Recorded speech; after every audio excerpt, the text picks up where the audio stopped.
Greetings everyone, and welcome to another Timey-Wimey Tuesday DVD and Blu-ray update.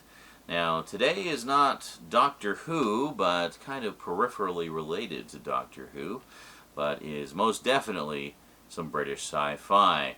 This time leaning more into hard sci-fi, taking some of its subject matter straight out of big hot-button issues that were relevant at the time, and some of which remain alarmingly relevant today. I'm of course talking about Gerry Davis and Kit Pedler's Doomwatch. Let's talk about it today on the Multimedia Chronicles.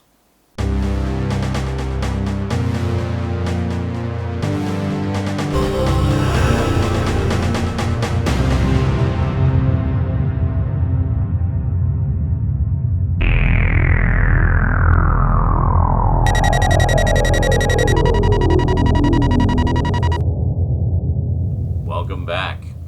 So if the names Kit Pedler and Gerry Davis sound familiar to Who fans out there, well, there's a very good reason for that. They created some famous Doctor Who monsters that you may have heard of.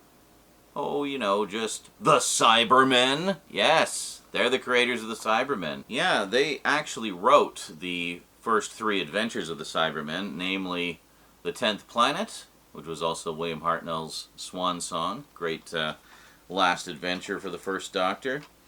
And then The Moon Base, featuring the second Doctor. This one was actually just written by Kit Pedler. Gerry Davis, I guess, didn't have anything to do with this one. Interestingly enough, just as a little side note, this was the earliest Cyberman story that I personally ever experienced via the Target Books novelization. And then finally, they wrote The Tomb of the Cybermen. Quite a pivotal story in cyber history. Now, they did pitch a few more stories, but for whatever reason the BBC just wasn't biting, so after a little bit of time they just kind of got the idea, well, why don't we just do our own science fiction series? So with the Cybermen, of course, they were touching on some, fairly contemporary hard science theories and ideas that sometime in the future we would have sufficient technology to be able to replace limbs, body parts, organs, etc. with artificial ones, in this case cybernetic ones.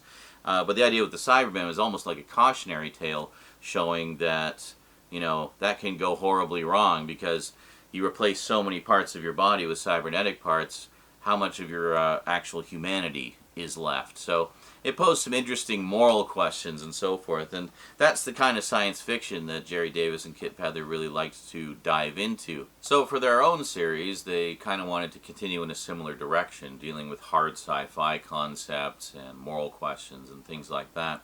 But being a series, they needed more than just one concept, so they started doing some research and very quickly found that a lot of stuff that was just kind of going on in the world and being dealt with in the world, like environmental problems and climate change and viral outbreaks and organ transplants and even the inherent dangers of jet lag, were issues that had some interesting sides to them that they could explore. So that's kind of the direction they went in. So they came up with Doomwatch, which is basically a small team of scientists who, with the help of a computer, which is also called Doomwatch, they investigate all these strange goings-on and, morally questionable scientific experiments and unusual environmental issues. That was a big ongoing theme of Doomwatch, was environmental disaster and climate change and things like that. And this came out in 1970. And it, unfortunately, is one of those sort of cautionary science fiction stories that has only become more relevant or remained as relevant 50 years later as it was when it originally came out. So Doomwatch ran for 3 series in 1970, 71, and 72. The first 2 series had more direct involvement from Kit Pedler and Gerry Davis. They kind of went their own way after series 3.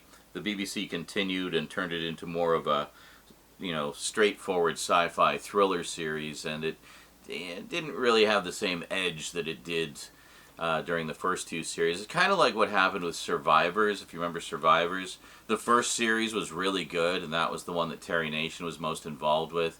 And then he kind of, went off to do other things, and other people took over the series, and it just wasn't as good after that. So, same kind of thing happened with Doomwatch. Now, I should also mention, unfortunately, Doomwatch, despite having come out in the 70s, is one of the many shows to suffer from the BBC's junking of the archives in the mid-70s. Yeah, and the real crying shame about that is a lot of those episodes only ever aired once, never to be seen again. They were never repeated. Home video hadn't happened yet. Well, as to what's left, we have 8 of the 13 episodes of Series 1. We have all of Series 2. So Series 2 is actually complete, all 13 episodes. And then Series 3 was 12 episodes, 11 of which aired, 1 of which did not air, and only 3 of which remain. One of which is the aforementioned unaired episode, one called Sex and Violence. And the general thinking around that is that it was a little too close to current things. There's, it's all about censorship and stuff like that. And, there's some characters in there that are a little too close to real-life characters at the time. In particular, there's one that's very obviously based on Mary Whitehouse. And the thinking is the BBC just kind of got cold feet on that one and decided not to air it. But on the plus side, they also decided not to junk it, which means it still exists. So Doomwatch did get exported alongside, Doctor Who and a lot of other British shows at the time. There were a few episodes that were recovered from Canadian PBS channels. But sadly, I guess it just didn't have as wide an exposure as something like Doctor Who, so there just aren't as many potential places to find those missing episodes out there. And, they haven't recovered anything in quite some time. So, we have the DVD set. And the DVD set contains all 24 of the remaining episodes, including the unaired Sex and Violence episode. So let's take a little look there. I'll show you the. Just gotta make sure. Gotta watch the glare there. There we go. So I'll just give you a look at the cover there. Quite nice. There's our intrepid team of scientists. And then if we just flip it around, I can give you a little look at just the blurb on the back there. So, groundbreaking science fact series Doomwatch is a BBC thriller exploring the real scientific dangers lurking behind some of our greatest fears. Led by the gruff but incorruptible Dr. Spencer Quist, John Paul, the Doomwatch team struggle tirelessly to protect the people and planet from the never-ending threat of science gone wrong. By the way, Dr. Quist in the story was one of the scientists who helped to develop the atomic bomb. So one might think that Doomwatch is kind of his penance in a way, trying to put some good back into the world after helping to create something so horrible. Quist is assisted by Dr. John Ridge, Simon Oates, a chemist and notorious ladies' man with a decidedly shady past, and series heartthrob Tobias Wren, Robert Powell, Jesus of Nazareth. Yes, Jesus himself co-stars in this. This is a few years before he did Jesus of Nazareth, but that was a role that I know got him a lot of attention. A conscientious researcher who is deeply committed to his job. Over 3 Dynamite series, the team deal with genetic engineering, chemical waste, nuclear rockets, pollution, wildlife culls, terrorist plots, and industrial sabotage, to name just a few. The appeal of the show lay in its commitment to exposing real scientific threats. An episode concerning the use of hormones in fish farming even sparked debate in Westminster. Doomwatch was created by Gerry Davis and Kit Pedler, the creative duo behind one of Doctor Who's most memorable villains, the Cybermen. With an audience of 13 million, Doomwatch saw popularity on an unprecedented scale for its Monday night slot, and in our current age of anxiety over climate change, the stories and fears it uncovered are as palpable as ever. Now on DVD for the first time, this series collection comes with the BBC documentary The Cult of Doomwatch. The Cult of is a wonderful series, by the way. I've got the Blake 7 and Tripods editions of that as well. They've included those as extras on a number of DVD sets. The Cult of Doomwatch, about the history and making of the program and the incredible fandom it spawned. This DVD collection also contains the previously untransmitted episode 12 of Series 3, Sex and Violence. So there you go. If that doesn't sell you on it, I don't know what will. So let me just flip this around here. I wanted to tell you a little bit about my first experience with Doomwatch and what pretty much instantly sold me on it. Now, I love shows that deal with real-world concerns like that, especially in a science fiction setting, like the old cautionary tales and whatnot, sort of showing, look at this piece of technology that is actually being developed today. Well, let's project that into the future a little bit, and here's all the benefits of that technology, but here's how it could go horribly wrong. That sort of thing. And that's basically what Doomwatch is, but with a little bit more of a modern science focus and environmental focus. So, my first look at Doomwatch was, well, episode 1. And let me just describe the opening scene of episode 1. I'm not going to show you any clips. I'm just going to let your imagination do the walking, and I'm going to walk you through this here. So it starts off with a passenger plane, a commercial airliner, just flying happily along. We see some shots in the cabin of the passengers and so forth, and then it cuts to the cockpit, and the pilot and co-pilot are chatting a little bit. And the pilot notices one of his instruments is acting up. He taps it a couple times, doesn't seem to be responding. So they're, fair ways up and presumably getting close to their destination.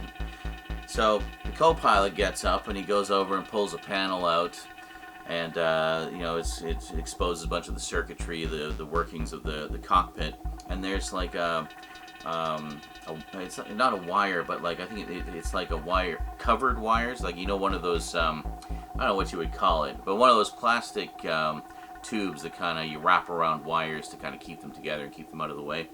So he's poking around, checking the circuits, everything seems to be fine, but then he notices that plastic covering around the wires is dripping. Like, not like it's leaking something, but almost like it's melting. So he's like, what is that? He like touches it and it's like liquid plastic. Like, what is going on? And then it cuts back to the pilot, and the pilot like looks up at the panel, and the panel in front of him is starting to melt and dissolve. And he's like, oh my god, what's happening? And then suddenly the panel that the co-pilot is going shorts out, and they're like, shit, like something's going on. So they hit the mayday, they radio the tower and let them know that something, they don't know what's happening, but they're losing their instruments, and things are like malfunctioning like crazy, so they're gonna have to come in for an emergency landing. They're nowhere near an airport, they're just over like wide open fields and stuff, so he's just trying to find a place to land that, is relatively flat. And the plane is already starting to lose control, and it's going down. The panel just continues to melt in front of them, and then the pilot is trying to steer, and he's trying to like keep the nose up and not dive into the ground, and he looks down, and the whole control yoke just melts out of his hands. And then it cuts to, stock footage of fiery plane explosions hitting the ground and blowing up, and it's quite spectacular. But how freaking terrifying is that? You know what the title of the first episode is? The Plastic Eaters. So it's something. A virus? It's something. We don't know. So they call in the Doomwatch team to investigate and find out what the hell's going on. Like, what is... Can you imagine just that as a concept, how terrifying that is? Something that would dissolve any and all plastic that it comes into contact with. Just take a look around your room right now. How many things in your room have plastic components or are made entirely of plastic? I mean, an airplane, of course, a large chunk of the control panel is made of plastic parts. And, the tubing that covers the wires and things like that. So that's pretty scary. So that's literally the first 2 minutes of episode 1, before the titles have even come. It's like the cold open. And that opening scene alone instantly sold me on it. It's like, all right, this is I already love this because that's scary as hell, but it's also a really interesting idea. And so I like the creativity of it, and I like the fact that it was, you know, dealing with these really unique kind of concepts. And yeah, and I love me some scary sci-fi. So, needless to say, as well as we read on the back there, the show was a huge hit. So it was almost inevitable that we would get a movie. So 1972, same year as Series 3, Tygon did a movie version. Some of the original cast shows up in the movie, but it primarily follows a different team of Doomwatch members. And this one is to do with, I believe, ocean pollution. So this is a really nice set. Let me just give you a quick look at the cover there. There is it is a limited edition slipcover. This edition is from 88 Films. There's been a few different companies have put out editions of the movie. And then let's just turn it around here. Make sure we don't have any glare. There we go. And take a look on the back there. Very nice. So let me just show you. It has a reversible cover as well. It has the original movie poster on the other side. So much like I do with titles from other boutique labels, I keep the slipcover for the original art, and whatever the alternate art is on the inside, I flip it around. It's usually the movie poster. And then on the back there. And this is really nice. I actually got really lucky with this because I got the limited edition version, which also comes with a booklet. Very nice booklet. And actually, I really like this booklet. It's actually got kind of a matte finish to it. Usually with these types of booklets, they're glossy. I mean, it's a minor thing, but I almost always prefer matte over glossy, simply because glossy tends to be a fingerprint magnet. But let me just read a couple of things here. A couple of things they said here really resonated with me, and let's see if they resonate with you as well. So what we have here is some comments from Kit Pedler about Doomwatch and sort of how they came about to, to do it. It said, first of all, we set out to write entertaining stories, because if you want to preach a sermon, people will just switch off. But if you embed it in a dramatic story, they may stay listening. Because, as I say, they were dealing with a lot of contemporary issues and a lot of hot-button issues, but they didn't want to come off too preachy. So it's like, well, let's talk about these things and just kind of show what would happen if this, is left unchecked or left to run rampant or what have you, or goes out of control. So that's what they did. They kind of, it's cautionary sci-fi. They're showing the consequences of what could happen if this particular thing goes wrong or is abused. There's a lot of things in here about like unethical scientific experiments and so forth. So really cool. So Simon Oates, who was one of the stars of the movie, says, I had no idea of the problems of pollution. I didn't know quite what was going on.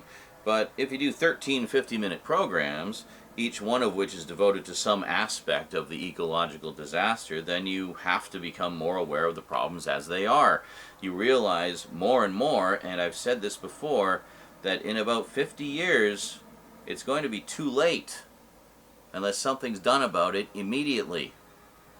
Doomwatch is an opportunity to make a meaningful statement, to push home a point, to tackle the pressure groups. It's up to the newspapers, magazines, and programs like Doomwatch. And that's why cautionary sci-fi is so important, because it kind of fills a gap where sometimes the mainstream media might not be doing their job and covering it properly and actually alerting the world to the danger. So here's the thing. This came out in 1972. It is now 2025. It is 53 years later. And I want you to think about something. You notice how bad natural disasters have been in the last decade or so? All those hurricanes hitting Florida year after year, how much bigger they've been getting. In fact, so big that they had to modify the F scale that rates the size of a hurricane. It wasn't big enough. It was literally off the scale. Look at the wildfires the past few years. Look at what happened in California last, well, it was winter. In the middle of winter. All of Southern California just got wiped out by wildfires.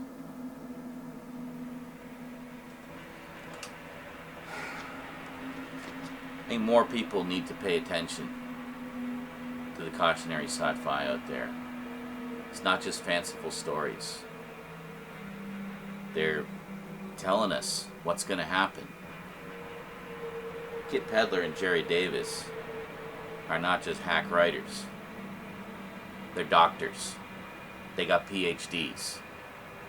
They know what they're talking about. And stuff like this is important. It's entertaining, but it's also important. And that doesn't just go for stuff like Doomwatch. I mean, it's just cautionary sci-fi in general. There's a reason why those stories exist. And that's because they're written by people who are observant. And they kind of look at the way the world is going. It's like, that's not a very good direction. That could go very wrong. Let me tell you a little story about how that could go wrong. Well, here's 25 stories about how that can go wrong. Something to think about. Anyway, let's not get preachy. Let's just tell entertaining stories. Thanks, Simon Oates. Anyway, and Kit Pedler. So just before we go, I should mention, in 1999, there was an attempt to revive Doomwatch. We had Doomwatch Winter Angel, which was a TV movie. And I don't know, they didn't do any more. I guess it didn't get enough ratings.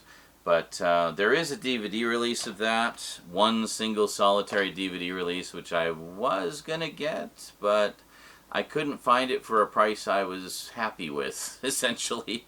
It's just a bare bones DVD. I don't think there's even any extras on it. But also, it's DVD. Like, I mean, sure, I'll pay a little extra for the show, because that's a lot of entertainment in there, but, you know, just a single TV movie, the lowest price I found was like £46, which translates to almost $100 Canadian. No. I don't care what it is. I don't care how rare it is. I'm not paying $100 for a DVD of a movie. Like, come on. So, thankfully the movie itself is on YouTube, so I can at least watch it. But, yeah, I'm going to have to wait for some kind of a re-release on that one, I think. Or look for someone offering a more reasonable price for the DVD. That is it from me to you for now. So, if you want to get your Doomwatch on, check out Doomwatch. It's good stuff. I'm definitely going to be sitting down and watching the rest of those very, very soon. So until next time, thanks for watching, and sayonara.